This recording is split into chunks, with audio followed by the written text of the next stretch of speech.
Ótimo, obrigada. Todo mundo me ouvindo, né? Gente, que alegria ter vocês aqui mais uma vez. Boa tarde a todas, sejam muito bem-vindas. Para quem não me conhece, meu nome é Gabriela Gregolini, especialista em pães e bolos sem glúten, e nós vamos falar hoje sobre um tema muito importante.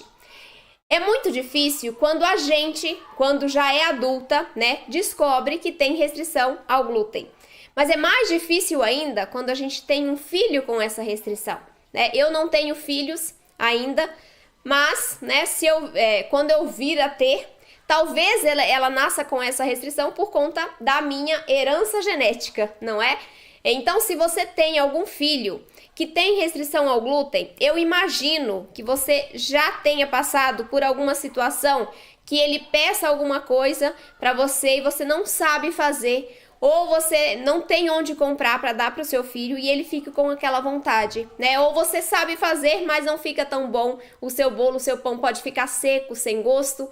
E aí você fica com o coração apertado de oferecer, de ter que dar aquilo pro seu filho, né? Ou então ele pede alguma coisa que você não sabe fazer, e aí, por exemplo, um bolo de chocolate, e aí você se sente mal porque não consegue dar o que ele tá pedindo. Eu queria saber se aqui na live tem pessoas que têm filhos com restrição ao glúten.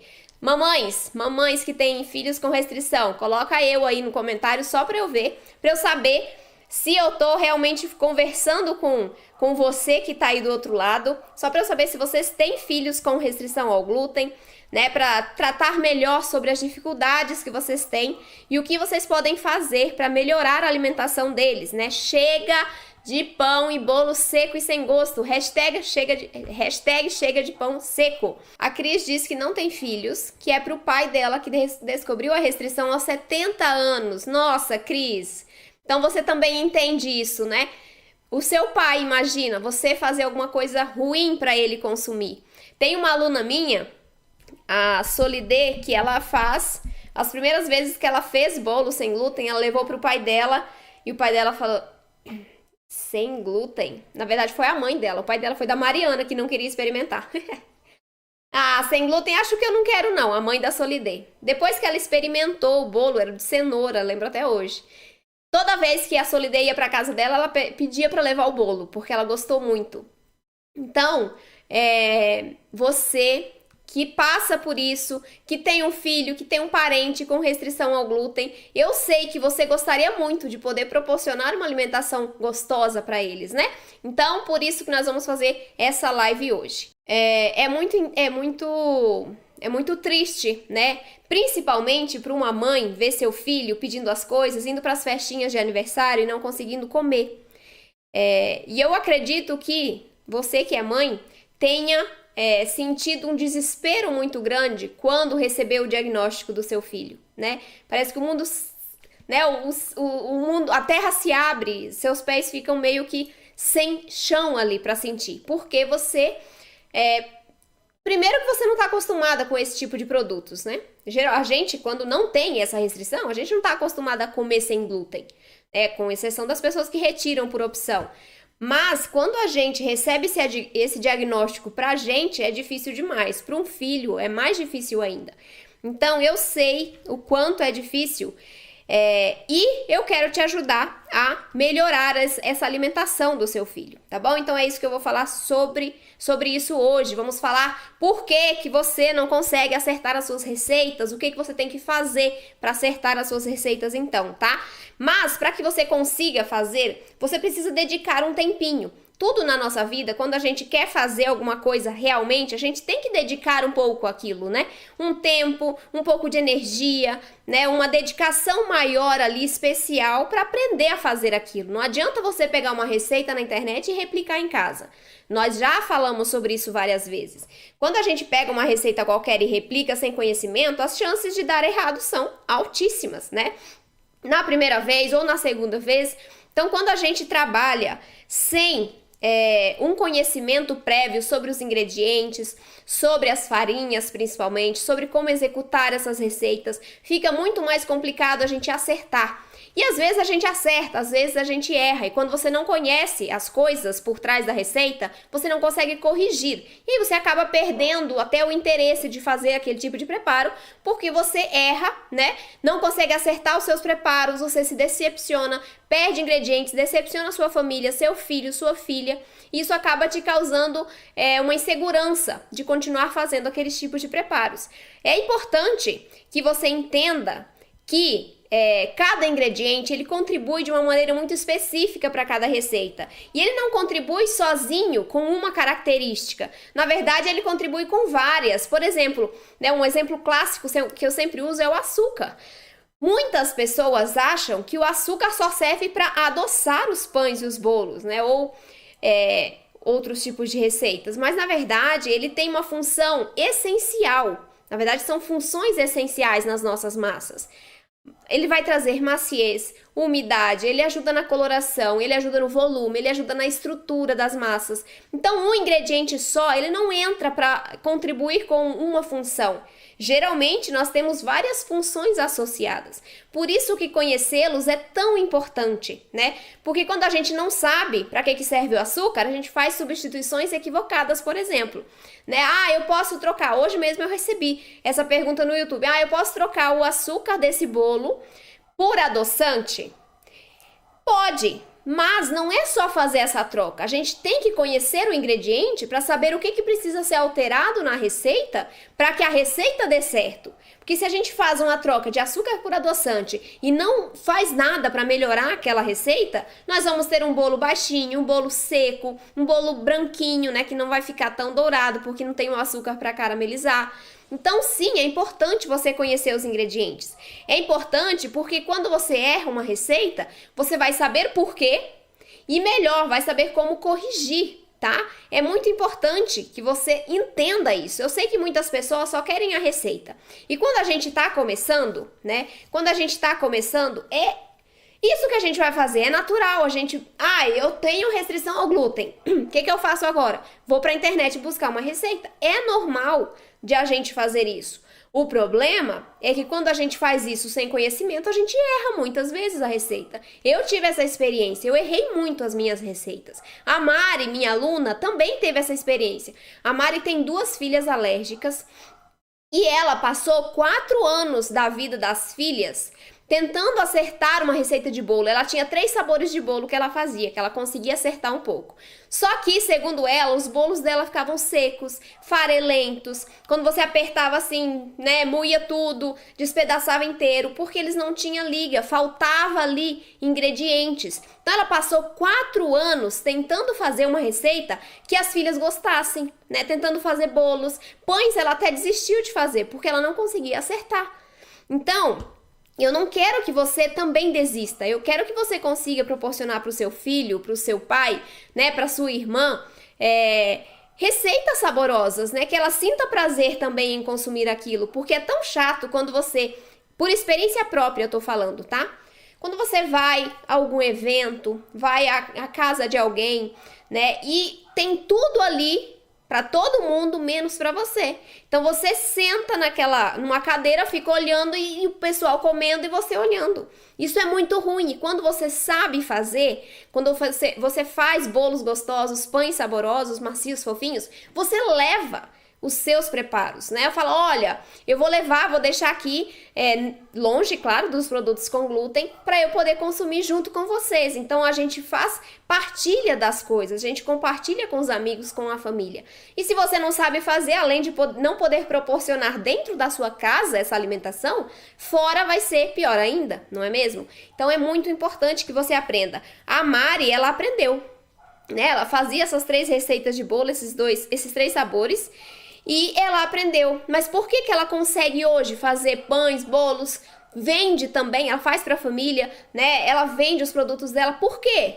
Porque ela tem uma característica que é igual à minha. Ela não desistiu e ela não podia desistir, porque as filhas dela dependem dela. Então ela precisa aprender, ela precisava aprender para poder dar uma alimentação saudável, saborosa, bonita para as filhas dela. Então, quando a gente não tem como desistir, a gente precisa continuar, sai. tá? Você consegue fazer. O problema é quem desiste. Então, eu não quero que você desista caso você esteja tendo esse tipo de problema. Não consegue fazer um pão que fica fofinho, que cresça bem, que fica furadinho. Você consegue. Só não desista. Pode demorar um pouquinho, mas eu tô aqui para encurtar mais ainda esse caminho. Eu lá no início, quando eu comecei a fazer, né? Primeiro que eu achava muito difícil de fazer as receitas sem glúten. Mas eu pegava a receita que só tinha uma farinha, que era a farinha de arroz. E mesmo assim eu achava elas difíceis de fazer, porque dava errado, né? Mas, né, apesar de eu errar muitas receitas, apesar de ficarem ruins demais, farelenta, com gosto muito de farinha de arroz, porque eu só usava farinha de arroz, não tinha liga, eu jogava muita receita fora, eu não desisti, porque eu precisava continuar. Opa, travou aqui. Todo mundo me ouvindo, gente? Deu uma travada aqui pra mim. Não sei se pra todo mundo tá funcionando. Acho que tá funcionando, né? Vamos continuar. Bom, então, pode... Tá, né? Beleza, é porque travou aqui pra mim. Ótimo, obrigada, Cris, Maria, obrigada. Então, por exemplo, eu escuto muito isso. Ah, eu quero trocar a farinha de trigo. Quais farinhas sem glúten eu uso, né? Eu vou te falar quais farinhas você usa. Só que quando a gente vai trocar a farinha de trigo, né? Trocar uma... na verdade, não é trocar a farinha de trigo. É fazer uma receita com glúten ser transformada em uma sem glúten. Não basta somente substituir a farinha de trigo, tá? A gente precisa colocar ali outros ingredientes, por exemplo, para melhorar a textura, para dar mais liga para essa massa, para ajudar que ela cresça mais e melhor, né? Então não basta somente trocar a farinha de trigo por um mix de farinhas. Tem que ter isso, a gente precisa de um mix para substituir a farinha de trigo, mas a gente precisa de outros ingredientes, por exemplo... O mix de farinhas, sozinho, ele é capaz de substituir o glúten que tem na farinha de trigo? Não. Não é capaz sozinho, nem sempre. A gente consegue algumas exceções, mas a gente precisa colocar ali outro ingrediente ou outros ingredientes para auxiliar nessa função do glúten, que é dar liga, que é dar elasticidade, que é estender a massa e evitar o rompimento dela. Então não basta trocar um único ingrediente da farinha, da receita com glúten para transformar em sem glúten. Eu não sabia disso no início. E tem muitas pessoas que não sabem também. E por isso acabam errando, acabam desistindo de fazer, acabam ficando com medo de fazer, né? Porque erram com frequência. Mas erram porque não têm o conhecimento necessário. E não é você fazer uma faculdade, né? Um laboratório ali de receita sem glúten, não. É conhecer as bases, conhecer o que são as bases. Conhecer para que serve o açúcar, para que serve a gordura, para que serve a farinha de arroz. Então é conhecer pequenos pontos, pequenas coisinhas de cada ingrediente, pequenas características, e isso quando você vai fazendo e estudando e aplicando, né, você vai conseguindo entender e assimilar com muito mais facilidade. Então não é difícil, não é um bicho de 7 cabeças, está longe de ser. Só que quando você faz uma receita, ela não vai resolver a sua vida. Então, para que você consiga ter diversidade na sua mesa, para que você consiga fazer o que você tem vontade, você precisa entender os fundamentos, entender os ingredientes, entender como substituir a farinha de trigo e como substituir o glúten da receita. Tá? Para que você consiga obter ali resultados incríveis. A gente consegue só substituir a farinha de trigo por um mix de farinhas? Consegue, mas para você ter um resultado perfeito, você precisa colocar outros ingredientes para melhorarem a textura, as características dessa massa, tá? Lá no início, eu não achava que eu fosse capaz de fazer essas receitas que eu faço hoje, de criar receitas, né? A receita que eu tenho vontade. Eu não achei que eu tivesse essa capacidade, né? Pelo contrário, né? Porque eu não sabia nada. Eu não sei vocês. Não sei se vocês têm prática, né? Com os preparos ali, com glúten. Eu não tinha prática nenhuma. Eu não sabia nem cozinhar na época. Então, eu comecei realmente do zero. Porque eu fui aprendendo aos poucos. E no início, né? Eu não tinha esse discernimento de que eu tinha que aprender os ingredientes. E o que eu fazia? O que muitas pessoas fazem. Vão na internet, pegam uma receita e fazem aquela receita do jeito que está lá descrito. E aí o nosso resultado, o meu resultado, ele nunca era satisfatório. Muitas receitas minhas foram inteiras para o lixo, Então eu não me achava capaz de fazer o que eu faço hoje. Nunca imaginei que eu fosse fazer o que eu faço hoje. Mas é possível.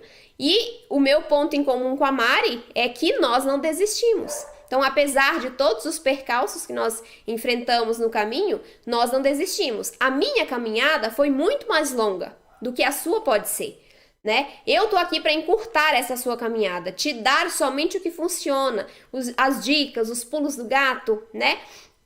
Mas você tem que estar disposta a fazer e a aplicar o que eu ensino também. Porque não adianta eu ficar falando aqui e você falar, não, eu não quero fazer isso, eu quero só fazer a receita, né? Se você só não quer aprender e só quer replicar a receita, então essas aulas que eu dou aqui não é para você, tá? Não são para você. Porque eu quero que você aprenda realmente o que é importante para você se tornar independente, ter autonomia e fazer a receita que você tem vontade para o seu filho, para sua filha, para o seu pai, para sua irmã, tá? Porque quando você aprende uma receita, é exatamente isso, você aprende uma receita.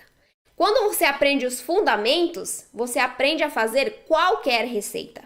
Você desenvolve receita com o tempo. No início, eu não desenvolvia receita, eu fazia ali, né, adaptava com glúten para sem glúten, depois eu fui pegando o jeito, aí comecei a criar as minhas próprias receitas. Então, isso você vai ser capaz também. Minhas alunas também já se tornaram capazes de fazer as suas próprias receitas, de criar. Mas isso vem com o tempo, com a prática, com a experiência, sim? Mas para vocês executarem hoje, vocês precisam de informações básicas, que tem muita coisa disponível aqui no meu canal, e é o que eu tô fazendo aqui hoje, tentando fazer com que você entenda que é importante você conhecer primeiro para depois executar as suas receitas, tá? Muito importante. Certo, gente? E aí, tá todo mundo bem? A Laine diz que faz pães há mais de 4 anos. E aí, Laine, seus pães ficam delícia? Sem glúten. Só tem 10 dias fazendo. Não entendi, Laine. Não entendi sua colocação. Bom, gente, como eu disse, o jeito errado que eu fazia e que eu acho ainda que muitas pessoas fazem, porque é o que eu escuto, né? É buscar na internet. Sabemos que na internet tem um mar de receitas, né? Receita de graça tem aos montes. Entretanto, a maioria das receitas são desequilibradas. Elas não levam em consideração pontos essenciais para você acertar essa receita. Um grande exemplo é o mix de farinhas. E por que eu cito sempre o mix? Porque o mix é a base das nossas receitas. É a partir das farinhas, é a partir do mix de farinhas que nós vamos fazer a degradação ali, né? A derivação dos demais ingredientes. Então, se eu tenho 100% de farinhas, todo o cálculo dos outros ingredientes vai ser em cima desse 100% de farinhas. Por isso que o mix é essencial, que seja equilibrado, que tenha estrutura, que tenha liga, que tenha maciez. Eu vejo muitos mixes na internet. Uns que não são nem mix, né? Que só tem a farinha de arroz. Então, não é considerado mix mesmo. Outros que têm mix desequilibrados em quantidades, apesar de usar os 3 tipos de farinhas essenciais, né? A quantidade é incorreta. E outros que têm um mix, entretanto, com os tipos de farinhas errados. Exemplo, polvilho doce, fécula de batata e fécula de araruta. Eu tenho um mix aqui, não tenho? Tenho 3 farinhas. Só que eu tenho um mix com farinha de liga e maciez e leveza. Cadê a minha estrutura?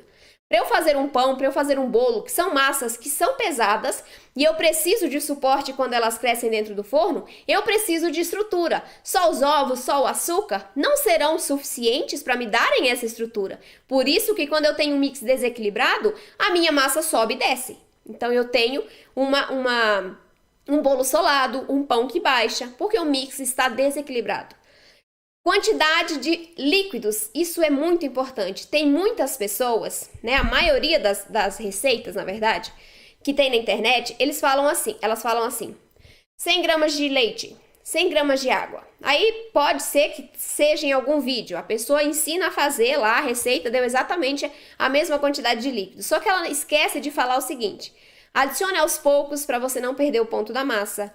Se precisar, se sua massa não ficar nesse mesmo ponto da minha, coloque um pouco mais de líquido, mas coloque aos poucos para você não perder esse ponto.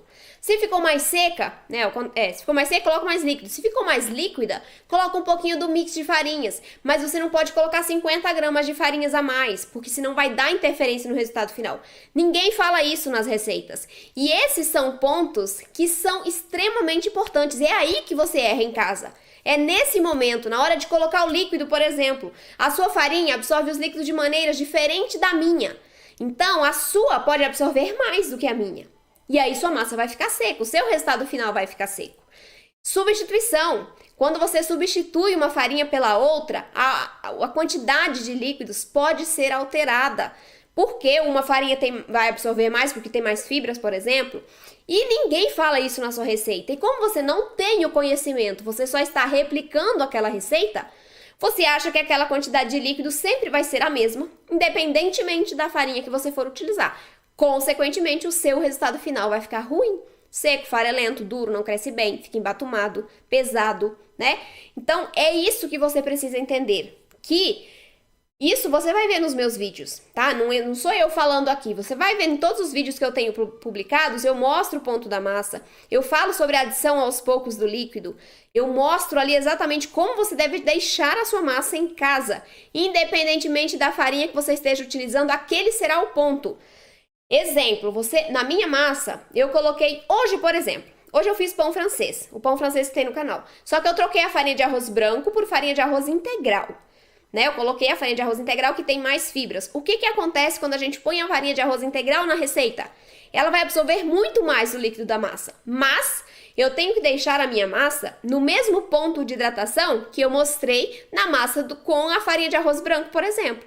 Para eu chegar àquele ponto, eu tenho que colocar mais água, porque senão vai ficar seco, né? Concorda comigo? Porque a farinha de arroz integral, ela vai absorver mais o líquido.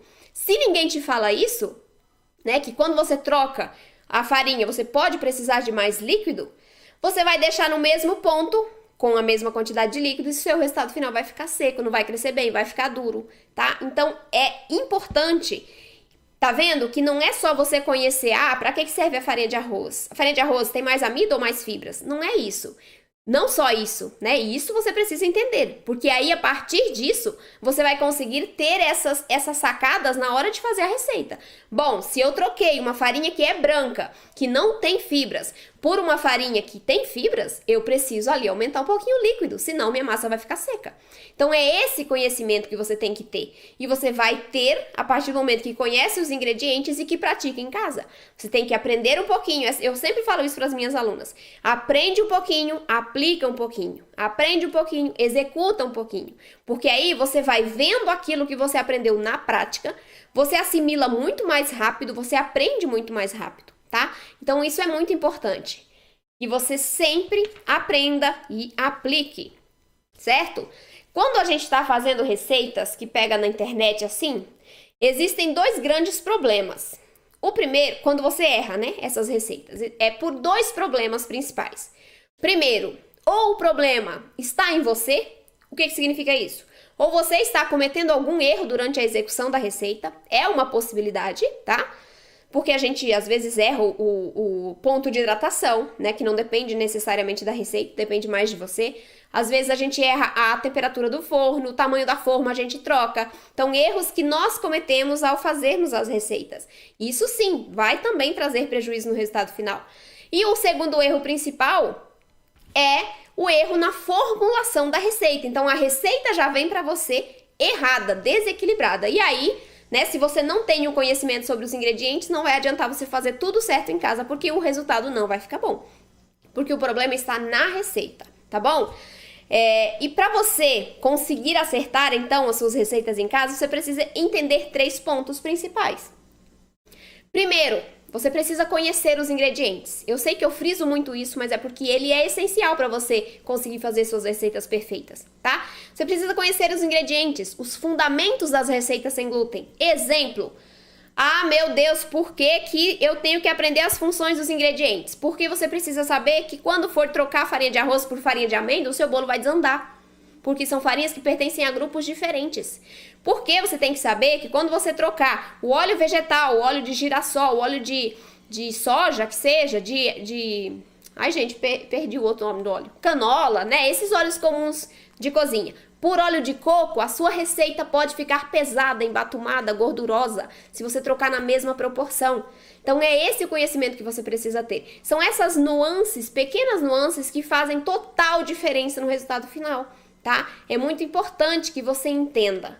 Entenda que quando trocar o açúcar por adoçante no bolo, não vai funcionar sozinha essa troca. O açúcar adoça, traz estrutura, coloração, umidade, sabor, né? Tem todas essas características. O adoçante adoça. Então vamos supor, se você trocar o açúcar por xilitol, eritritol, sozinho, só isso, na maioria das receitas, você vai ter um prejuízo no resultado. O seu resultado vai ficar mais seco, não vai crescer tanto, vai ficar mais branquinho, né? De bolo. E aí o que você pode fazer, por exemplo? Olha aí, você precisa entender para saber isso também. O que você pode alterar na receita para deixar o seu bolo macio, fofinho e lindo, né? Bem úmido. O que você pode fazer quando você troca o açúcar por adoçante? Você pode acrescentar na sua receita um pouco mais de gordura, até 20% a mais de gordura na sua receita. Ou você pode incorporar ali uma farinha rica em proteína e gordura, como a farinha de amêndoas, trigo sarraceno, grão de bico. Por quê? Porque essas farinhas que são ricas em proteínas, elas agregam mais maciez e mais umidade para a massa. Então, sabe aquela característica do adoçante de ressecar? Então, você repõe essa umidade através da incorporação de farinhas ricas em proteínas e gorduras. Então, é muito importante que você entenda esse conhecimento. Quando você vai substituir o óleo vegetal de canola, de soja, de girassol, de milho, era esse que eu estava tentando lembrar, por um óleo de coco, por exemplo, você tem que saber que são coisas diferentes, características diferentes que cada óleo vai agregar à sua massa. O óleo de coco tem uma capacidade muito maior de trazer essa untuosidade, essa gordura para a massa, né? Essa umidade para a massa. Então ele pesa mais a receita de qualquer maneira. Se você troca na mesma proporção, num bolo, por exemplo, você vai ter uma massa mais pesada, mais gordurosa, que não vai crescer tão bem. Então, você tem que reduzir a quantidade de óleo quando você troca o óleo vegetal comum por óleo de coco. Reduzem até 20 gramas, 20%. Eu recomendo 20%. Pelos meus testes, é o melhor resultado. Então, reduz 20% dessa quantidade, porque o óleo vegetal, o óleo de coco, vai trazer muito mais untuosidade. Essa mesma lógica vale para a banha suína. Tem muitas pessoas que fazem os pães, por exemplo, com gordura suína, com banha suína. E a banha também tem uma capacidade maior de untuosidade, de proporcionar gordura e umidade para a massa. Ela pesa muito mais a massa.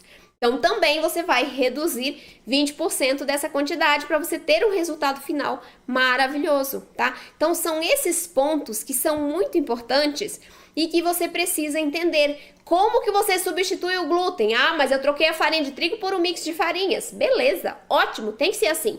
Mas o glúten não necessariamente vai ser bem substituído por aquelas farinhas que você escolheu. Então, um bom substituto para o glúten, que a gente usa muito aqui na confeitaria, na panificação sem glúten, é a goma xantana, o agente de liga. Não precisa ser necessariamente a goma xantana, pode colocar também o psyllium, né? Que é outro agente de liga incrível, que vai trazer muita umidade para a massa, vai ajudar a massa a esticar, né? A ter elasticidade, não se romper com o crescimento. Então, quando a gente tem esse conhecimento, a gente consegue substituir corretamente os ingredientes que, porventura, você não pode consumir, por exemplo. Ontem, eu recebi uma mensagem no direct de uma mãe que estava com o coração partido, palavras dela, porque o filho dela tem alergia ao leite e também tem alguma intolerância ao glúten e ela não sabia fazer nenhuma receita. Ela queria fazer um bolo de aniversário para ele, mas não sabia fazer. E ela estava me pedindo uma receita. Então, eu senti a dor dela, né? Eu escolhi uma receita, a melhor que eu acho do canal, passei para ela fazer para o seu filho. Então, é uma dor muito grande da mãe, principalmente tem filho pequenininho, né? Que quer proporcionar, mas não sabe fazer. E eu tô aqui para te ajudar. Então, se você é mãe, se você é irmão, irmã, é filha, né? Eu tô aqui para te ajudar a dar esse passo. Juntas a gente consegue fazer coisas maravilhosas, tá? Bom, segundo passo importante. Primeiro, conhecer os fundamentos das receitas sem glúten.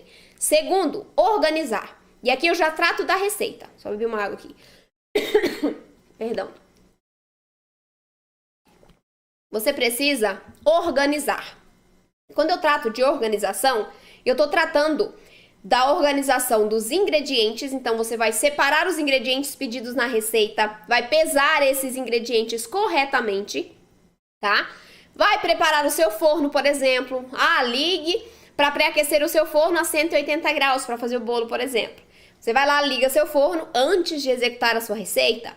Você prepara a sua forma, a forma correta, a pedida na receita, antes de começar a colocar a mão na massa.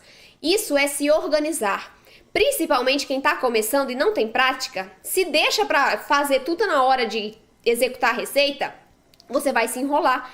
E esse tempo maior pode prejudicar o resultado final, tá bom? A gente não pode deixar a massa parada, por exemplo, porque a massa parada vai ali perdendo umidade, a farinha vai acontecendo ali, vai absorvendo.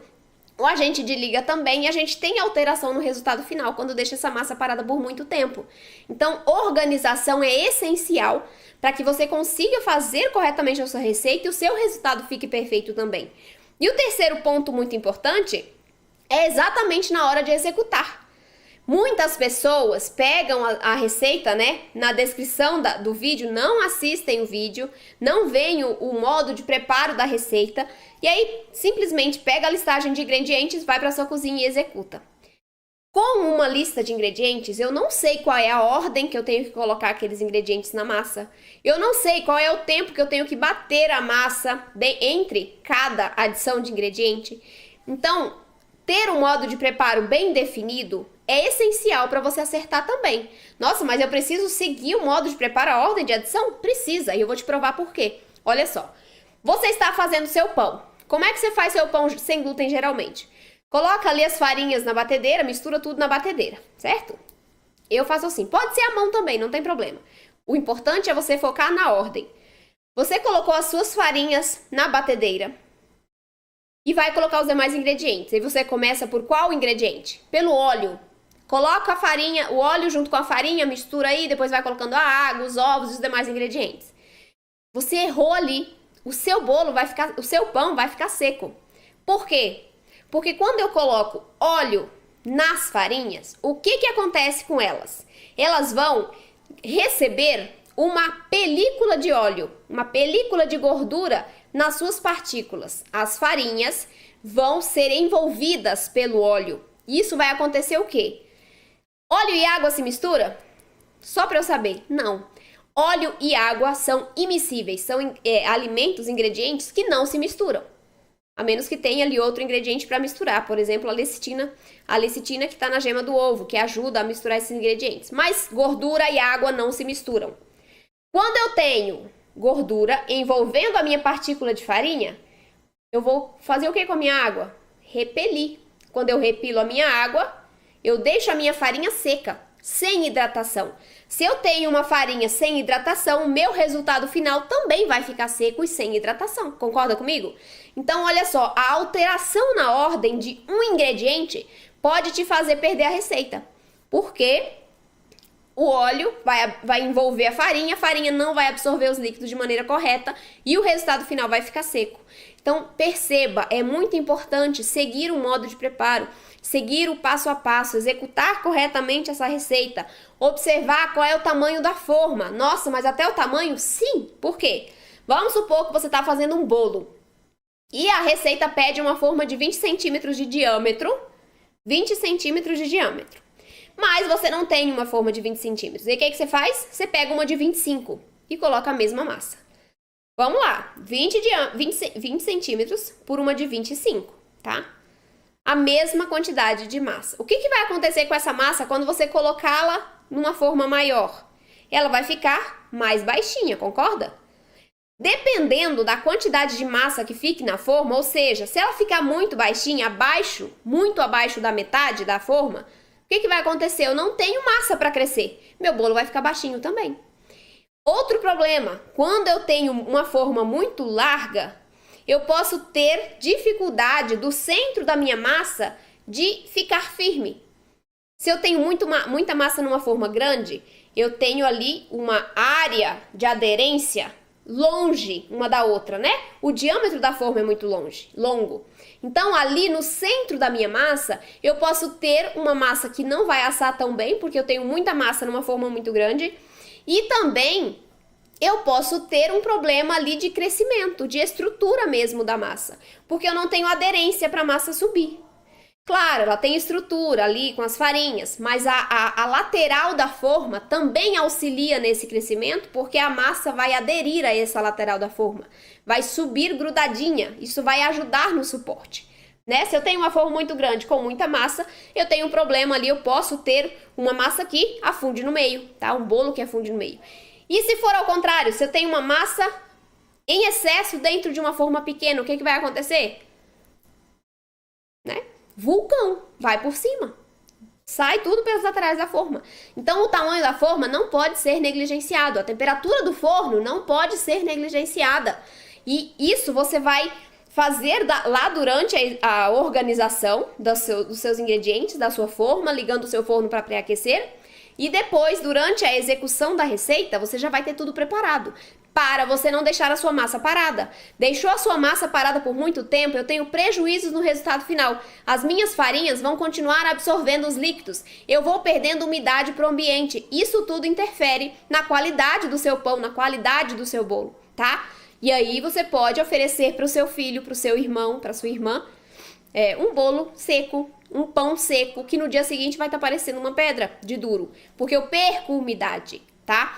Dentro do forno, eu tenho que assar somente pelo tempo necessário. Nada de deixar a receita esfriando dentro do forno, nada de deixar uma temperatura muito alta dentro desse forno, porque você vai ter prejuízo no resultado final.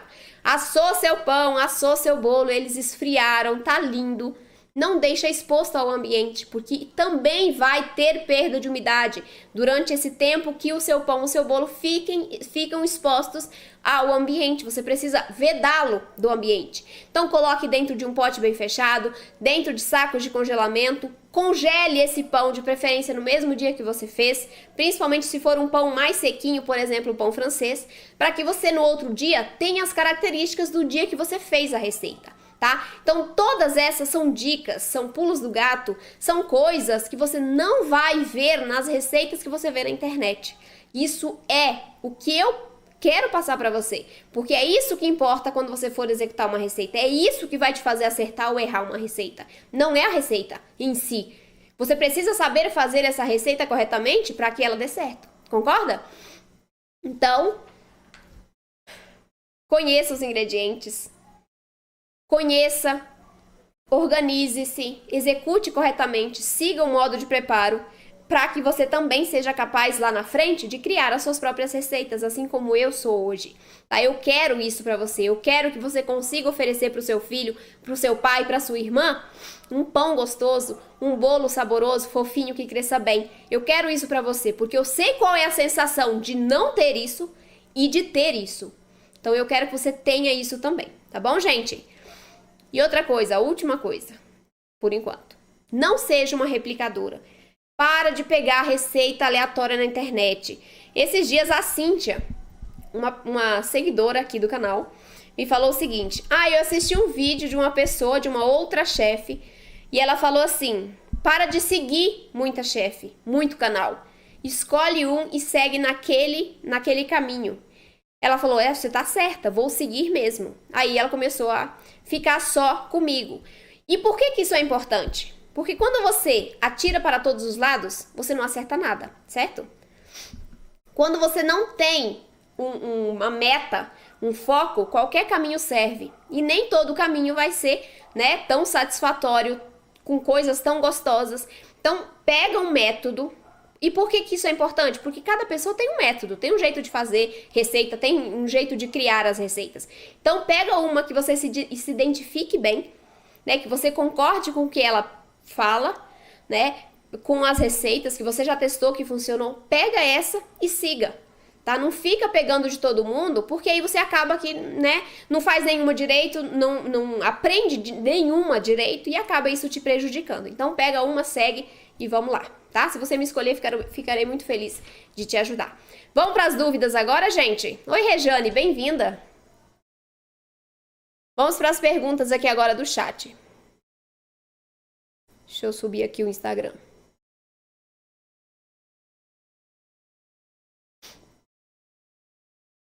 Opa. Você deu um mix com 3 farinhas, não é? Sim. As 3 principais têm que estar no mix, mas você não precisa fazer um mix necessariamente com 3 farinhas. Você pode ter mais farinhas, tá? É no mínimo 3, para que você consiga estrutura, liga e maciez. Consegui fazer o pão depois de 2 dicas. Gratidão. Oh, que bom, Line. Fico muito feliz. Eu fui fazer o pão francês, só que fiz meia receita. Será que por isso que não deu certo? Não, não foi por isso. Maria, o que aconteceu? Como ficou o seu pão? Me dê características, por favor. Parabéns pelo conteúdo. Obrigada, Andréia. Me dê características do seu pão francês para eu entender o que aconteceu. Opa. Amei a primeira receita sua que eu fiz. E olha que não saiu tão bem assim. Ai, que bom. Em uma receita já aprendi muita coisa. Que ótimo, Andréia. Fico feliz. Quando trocar água por leite vegetal? Você pode trocar sempre que você quiser. Sempre tendo consciência de que a água não tem proteínas, não tem gorduras. A água vai dar umidade e vai unir os demais ingredientes, certo? O leite vegetal vai dar essa proteína, vai dar essa gordura, então vai deixar o resultado final mais macio e mais úmido. A diferença, ela é leve, tá? Você não consegue assim diferenciar tão bem. Nossa, esse aqui tá muito seco, porque fiz com água. Não, tá? Não é isso. Então você pode substituir o leite vegetal por água, né? Na maioria das receitas de pães e de bolos. Nas minhas você pode todas. Só que aí sempre tendo consciência de que vai dar uma leve alteração no resultado. O pão ficou mole. Excesso de líquidos, tá bom, Maria? Coloca menos água. Vai colocando o líquido aos poucos, tá? Pra você não perder o ponto da massa. Se ele ficou mole é porque tinha muita água ali. Então, coloca menos da próxima vez. Deixa eu ver aqui no YouTube.